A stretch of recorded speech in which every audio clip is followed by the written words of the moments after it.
तो आज अनुच्छेद के संबंध में हम लोग जानकारी हासिल करेंगे। अनुच्छेद को पैराग्राफ राइटिंग भी कहा जाता है, अनुच्छेद लेखन, पैराग्राफ राइटिंग।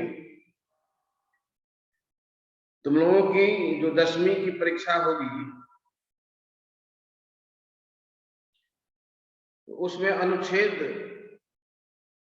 लेखन से भी एक प्रश्न आएगा। अनुच्छेद लेखन का जो प्रश्न रहता है, जो सवाल आता है, 5 नंबर का रहता है।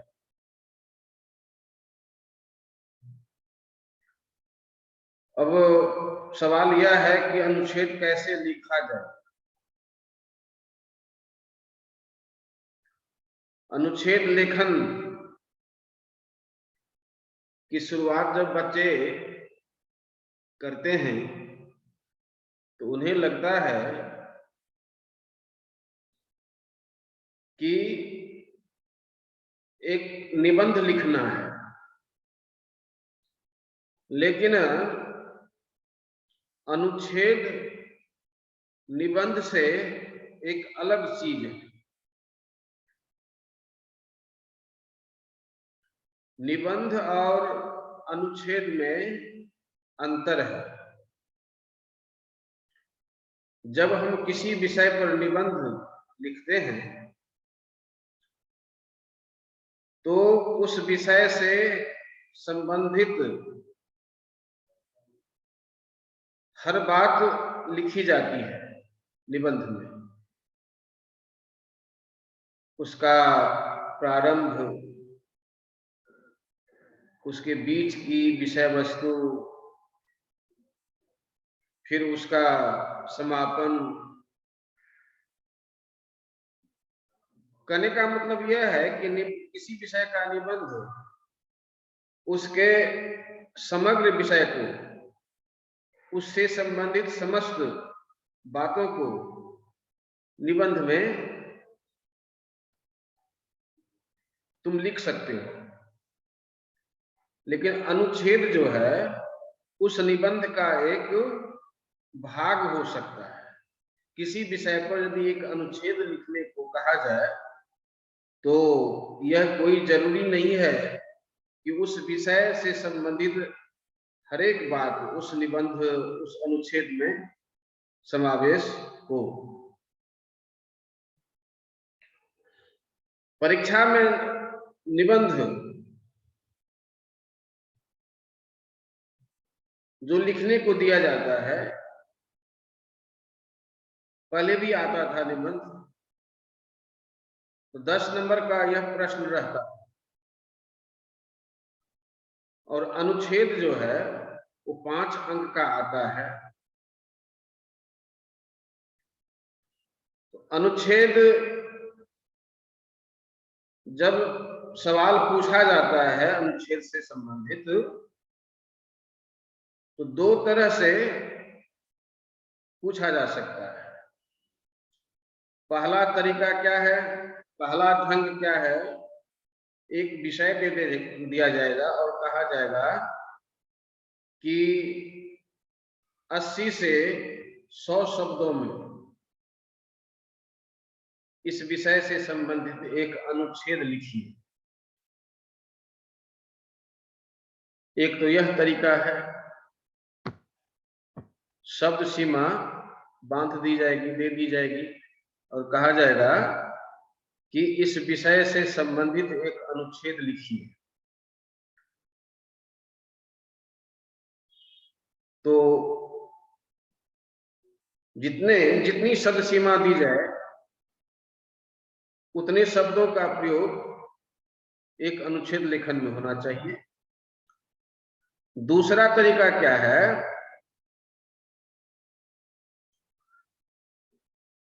कि कुछ बिंदु दे दिए जाते हैं, जिस विषय पर अनुच्छेद लिखने को कहा जाएगा उस विषय से संबंधित कुछ उपशीर्षक दे दिए जाते हैं, कुछ बिंदु दे दिए जाते हैं और कहा जाता है कि इन्हीं बिंदुओं पर आप विचार कीजिए, लिखिए। ठीक है, तो जैसे मैं एक उदाहरण देकर बताता हूं।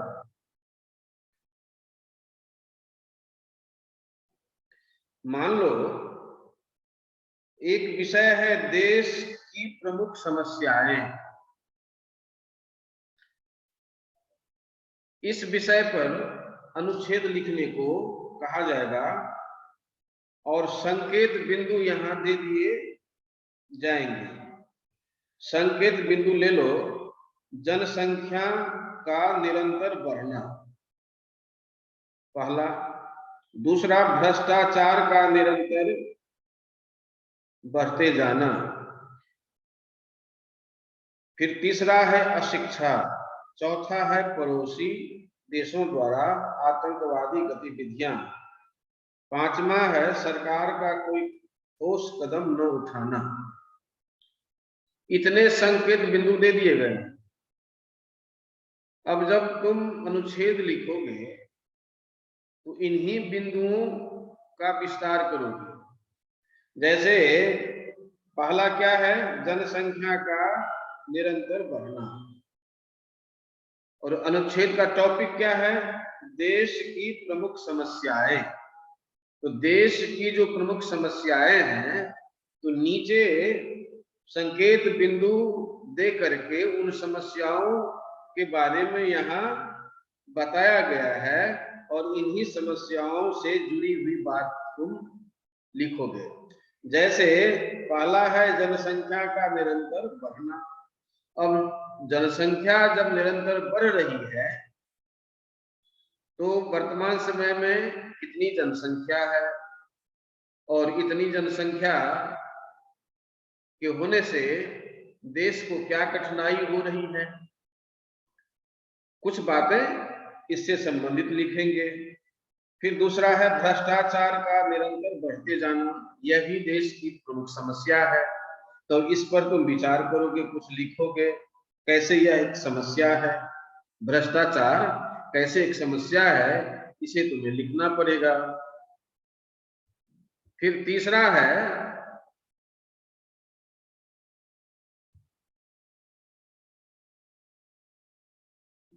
अशिक्षा। अशिक्षा कैसे एक समस्या है, इसके संबंध में लिखना पड़ेगा। तो इस तरह से कुछ संकेत बिंदु दे दिए जाते हैं और संकेत बिंदु के आधार पर अनुच्छेद तैयार किया जाता है। ठीक है, तो एक यह तरीका है। और इससे पहले जो बताया गया था कि कुछ शब्द सीमा दे दिए जाएंगे और कहा जाएगा कि इस विषय से संबंधित एक अनुच्छेद लिखिए। अनुच्छेद बहुत विस्तार नहीं होना चाहिए, बहुत बड़ा नहीं होना चाहिए, निबंध की तरह नहीं होना चाहिए। इसको ध्यान में रखोगे, जितनी शब्द सीमा दी जाए उतनी ही शब्द सीमा के अंदर तुम्हें रहना है। ठीक है, जैसे मान लो राष्ट्रीय सुरक्षा और विद्यार्थी, इस विषय पर एक अनुच्छेद लिखने को दिया गया। अब देखो, और कहा गया कि आप 80 से 100 शब्दों में इस अनुच्छेद को पूरा कीजिए। तो जैसे यहाँ दिया हुआ है, व्यक्ति और राष्ट्र का संबंध परस्पर अटूट होता है। जहां एक और राष्ट्र व्यक्ति को उसकी अस्मिता की पहचान देता है, वही व्यक्ति से यह अपेक्षा की जाती है कि वह अपने कार्यों से राष्ट्र का नाम रोशन करे। राष्ट्र अपने समस्त राष्ट्रवासियों को भोजन, वस्त्र, आवास, सुरक्षा तथा दिन प्रतिदिन की आवश्यकताएं पूरी करता है। अतः प्रत्येक नागरिक का कर्तव्य है वह राष्ट्र की सुरक्षा में अपना तन, मन तथा धन अर्पित कर दे। विद्यार्थी केवल पुस्तकीय शिक्षा ही ग्रहण न करें, बल्कि शिक्षा भी अवश्य प्राप्त करें।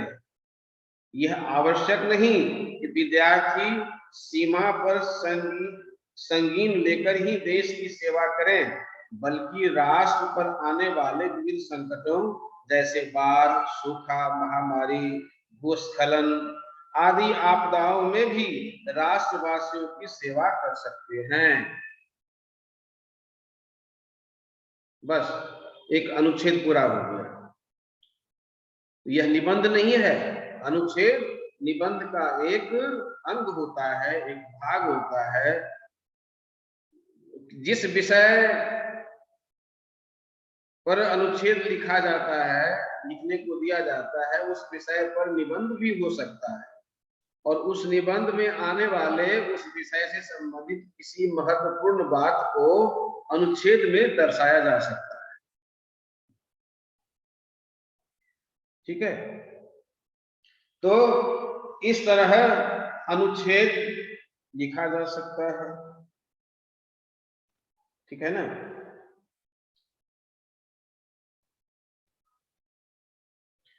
तो अनुच्छेद जो है बहुत कठिन चीज नहीं है, थोड़ा भाषा का ज्ञान होना चाहिए। अनुच्छेद लिखते समय भाषा शुद्धि पर जरूर ध्यान रखना चाहिए छात्र को। ठीक है, और वाक्य का गठन भी ढंग का होना चाहिए। ऐसा न हो कि एक ही बात को बार बार दोहराएं। तो इस तरह एक सुंदर अनुच्छेद लिखा जा सकता है। अब देखो,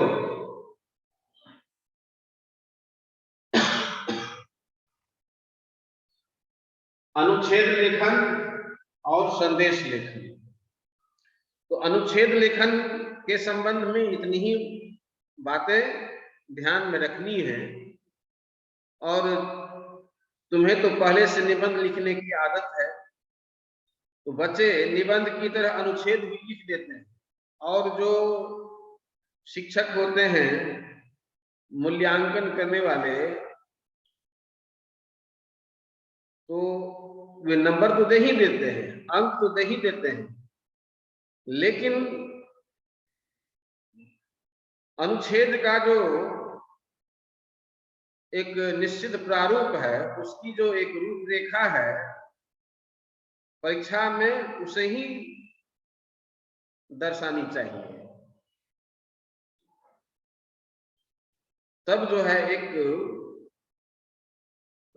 अनुच्छेद का अच्छा रूप सामने आता है और उस पर जब उन्हें अंक मिलेगा तो वह अंक जेन्युइन होगा, सही होगा। ठीक है, अब हम लोग चलेंगे संदेश लेखन। संदेश लेखन भी तुम लोग के पाठ्यक्रम में सम्मिलित है।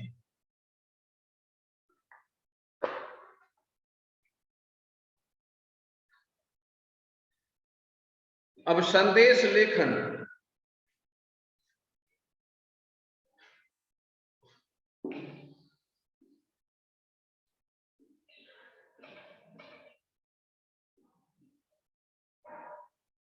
संदेश के बारे में तुम्हें जानकारी है, जिसे सूचना भी कह सकते हो। हम जब कोई खास बात, कोई महत्वपूर्ण बात अपने संबंधियों को लिख करके बताते हैं पत्र के माध्यम से, और उसे लिख करके अपने संबंधियों को भेज देते हैं, चाहे पत्र के माध्यम से, चाहे किसी खास व्यक्ति के माध्यम से हाथों हाथ भेजते हैं लिख करके, या डाक द्वारा भेजते हैं, तो इसी महत्वपूर्ण बात को सूचना देने के लिए जो हम किसी के माध्यम से, पत्र के माध्यम से लिख करके भेजते हैं, तो इसी को कहते हैं संदेश लेखन, संदेश भेजना। संदेश भेजना, लिख करके भेजना। तो आजकल जो है संदेश लिखा जाता है। हम लोग समाज में रहते हैं, कई प्रकार के उत्सव हमारे समाज में होते हैं, और उन उत्सवों में हम संदेश अपने संबंधियों को देते हैं। तो आजकल तो चूंकि मोबाइल का जमाना आ गया है, लोग मोबाइल का यूज करते हैं, फोन का यूज करके, व्यवहार करके अपना संदेश संबंधियों को दे देते हैं। लेकिन डाक के माध्यम से भी संदेश भेजा जा सकता है और भेजा जाता भी है। ठीक है, तो संदेश कैसे लिखा जाए इस पर गौर करना आवश्यक है।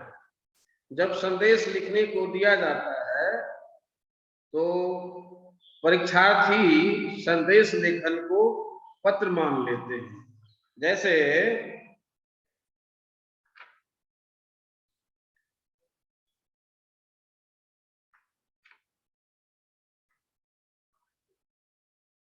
एक उदाहरण ले लो, दूसरे शहर में रहने वाले आपके मित्र की बहन के विवाह का निमंत्रण आपको मिला है।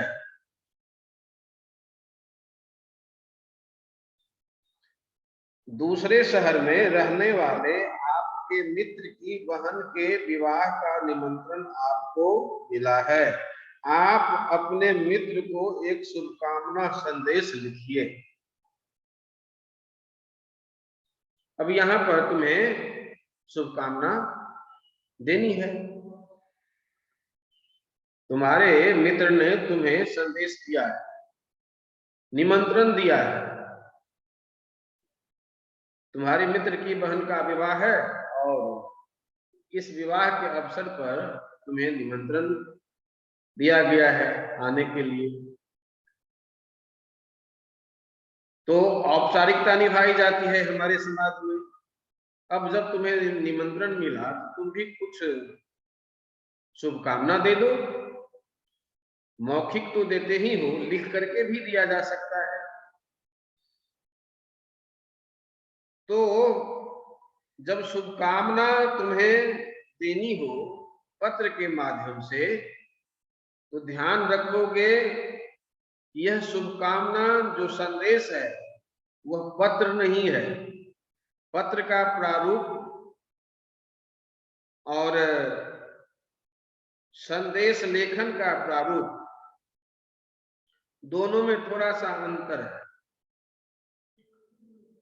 पत्र में व्यक्तिगत बात भी लिखी जाती है, बहुत तरह की बातें लिखी जाती हैं, लेकिन संदेश लेखन के समय ध्यान रखो कि उतनी ही बात लिखो जितनी बात अपेक्षित हो, जितनी बात लिखनी आवश्यक हो, उतनी ही बातों को ध्यान में रखोगे।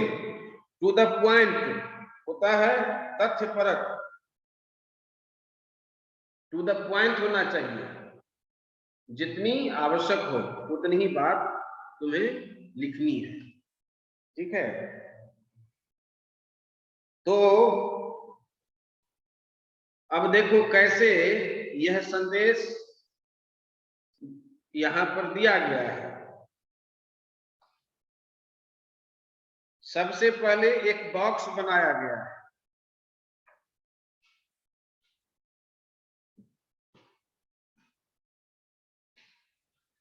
सबसे पहले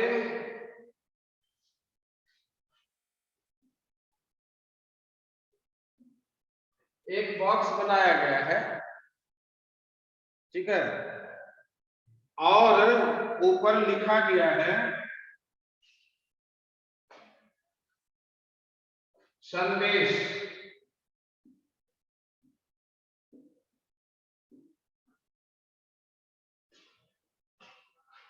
यहां पर संदेश लिखा गया है।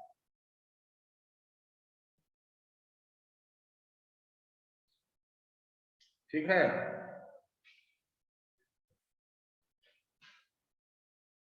और इसके बाद बाईं तरफ समय का जिक्र हुआ है।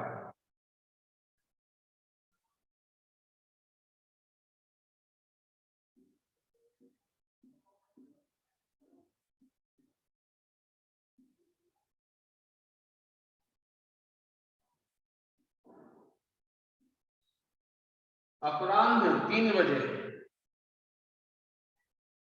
देखो अपराह्न का मतलब हुआ दोपहर के बाद।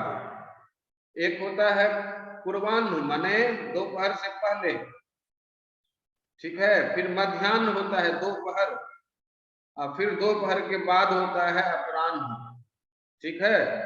तो संदेश लिखने के समय में एक बॉक्स बनाओगे, फिर ऊपर में संदेश लिखोगे, फिर बाईं तरफ समय का जिक्र करोगे, और फिर जहां समय लिखा जाएगा वहां पर दिनांक लिखा जाएगा, तारीख। तारीख मान लो आज की तारीख दे सकते हो।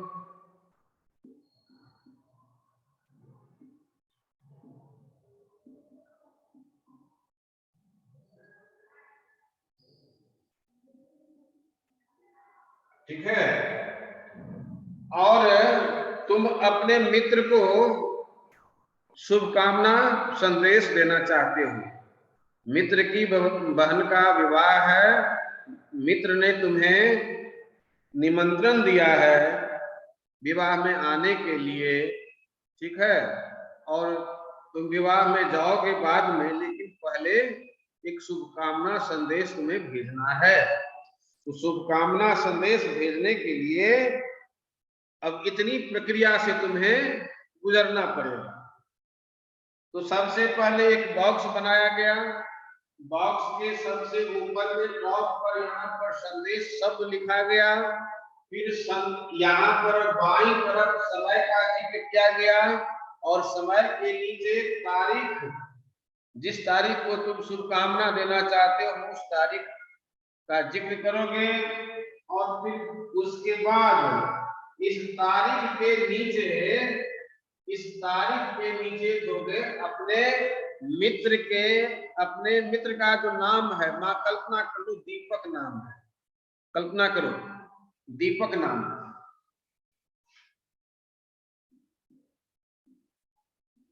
यहाँ पर दीपक लिखोगे, ये तीनों बातें यहीं पर बाएं साइड में लिखोगे, ठीक है। यहाँ दीपक लिख करके और फिर नीचे से यहाँ से लिखना शुरू करोगे,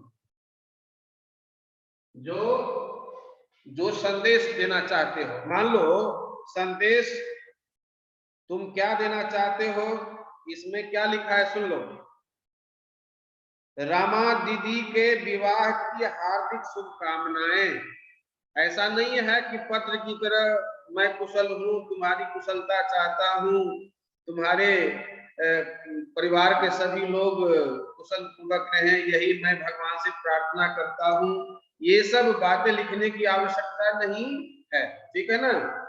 संदेश लेखन में इन सभी बातों को लिखने से परहेज करना चाहिए, ठीक है। अब देखो, रमा दीदी के विवाह की हार्दिक शुभकामनाएं। ईश्वर से प्रार्थना है कि उनके माथे की बिंदिया सदा चमकती रहे और हाथों की मेहंदी दमकती रहे, उनका नया जीवन सुखमय और मंगलमय हो। और नीचे में तुम अपना नाम दे दो, तुम अपना नाम काल्पनिक नाम दे दो, मान लो मुकेश, यहाँ पर मुकेश लिख दो।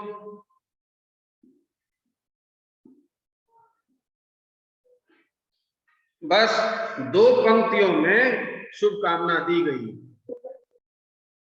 2 पंक्तियों में शुभकामना दी गई,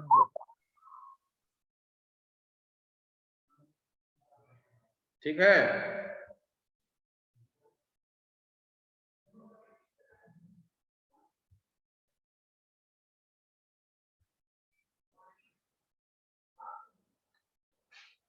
तो इस तरह जो है शुभकामना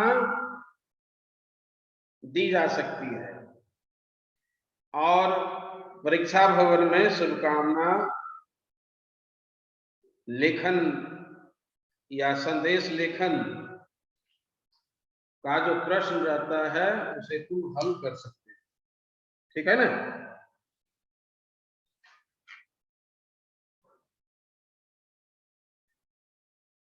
तो संदेश लेखन पत्र से भिन्न होता है। पत्र भी परीक्षा में लिखा जाता है, याद रखोगे। तो पत्र में अपनी व्यक्तिगत बात भी लिखी जाती है। पत्र में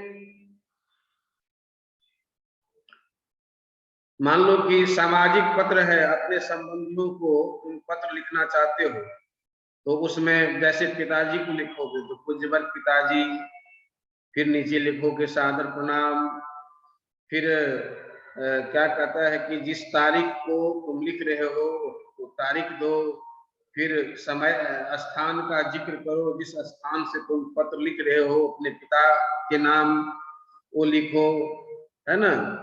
तो इस प्रकार से फिर बीच में जो जो तुम लिखना चाहते हो, जो तुम्हारे लिखने का विषय है, उस विषय को तुम लिखोगे। फिर उस विषय से संबंधित और भी बातें लिख सकते हो। तुम अपनी माता का कुशल समाचार भेज सकते हो, या यदि तुम्हारी माता पिताजी के साथ रहती हैं तो उनका समाचार तुम ले सकते हो, जान सकते हो। फिर और भी जो लोग हैं तुम्हारे पिताजी के साथ, उनके प्रति अपनी भावना व्यक्त कर सकते हो। तो इस तरह से पत्र जो होता है वो संदेश लेखन से थोड़ा भिन्न होता है, लेकिन संदेश लेखन बहुत संतुलित होना चाहिए, कम शब्दों का प्रयोग करना चाहिए और सटीक होना चाहिए, टू द पॉइंट जिसे कहा गया है। जितनी बात तुम्हें लिखनी है उतनी ही बात उसमें लिखो। और क्या कहता है कि फिजूल शब्दों का प्रयोग करने की गुंजाइश उसमें नहीं रहती है संदेश लेखन में, ठीक है। तो इस तरह जो है आज हम लोगों ने अनुच्छेद लेखन और संदेश लेखन, इन दो महत्वपूर्ण विषयों के बारे में जानकारी हासिल की है। और तुम लोग अभ्यास करोगे, हमारे पास व्याकरण की किताब है, तो व्याकरण की किताब में संदेश लेखन, पत्र लेखन, अनुच्छेद लेखन, ये सब चैप्टर्स उसमें सम्मिलित हैं। तो कम से कम एक बार दो बार जरूर उसे पढ़ोगे और लिखने का अभ्यास करोगे। लिखने का अभ्यास करते करते तुम एक अच्छे लेखक बन सकते हो और परीक्षा में अच्छे अंकों से तुम उत्तीर्ण हो सकते हो, ठीक है। तो आज यहीं तक, फिर दूसरे रोज हम लोग किसी अन्य विषय पर चर्चा करेंगे। धन्यवाद।